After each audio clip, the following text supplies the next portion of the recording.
শিক্ষক বদলিকে কেন্দ্র করে স্কুলে তালা ঝুলিয়ে এবং রাস্তা অবরোধ করে প্রতিবাদ ছাত্রছাত্রীদের।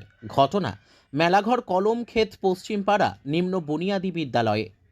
ছাত্রছাত্রীদের অভিযোগ, এই প্রাইমারি স্কুলে 60 জন স্টুডেন্ট রয়েছে, তার মধ্যে টিচার রয়েছেন 4 জন, তার মধ্যে আবার একজনের বদলি। তা কিছুতেই মেনে নিতে পারছেন না ছাত্রছাত্রীরা। তারই প্রতিবাদে শুক্রবার স্কুলে তালা দিয়ে রাস্তা অবরোধ করে বিক্ষোভ করে ছাত্রছাত্রীরা। তারা আরও বলে, মিঠুন গোপ নামে ওই টিচারকে বদলি করা যাবে না।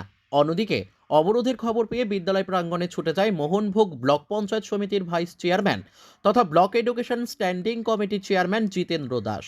তিনি কথা বলেন ছাত্রছাত্রী এবং অভিভাবকদের সঙ্গে, দ্রুত সমস্যার সমাধান করা হবে এই আশ্বাস দেন তিনি। পরে সংবাদ মাধ্যমকে তিনি বলেন, স্কুল শিক্ষা অধিকারী এর সঙ্গে কথা বলে তিনি জানতে পেরেছেন ওই শিক্ষককে যেই বিদ্যালয়ে বদলি করা হয়েছে সেই বিদ্যালয়ে মাত্র একজন শিক্ষক রয়েছে। তাই ওই বিদ্যালয়ের কথা চিন্তা করে কলমক্ষেত নির্মম বুনিয়াদী বিদ্যালয় থেকে একজন শিক্ষককে সেখানে স্থানান্তর করা হয়েছে।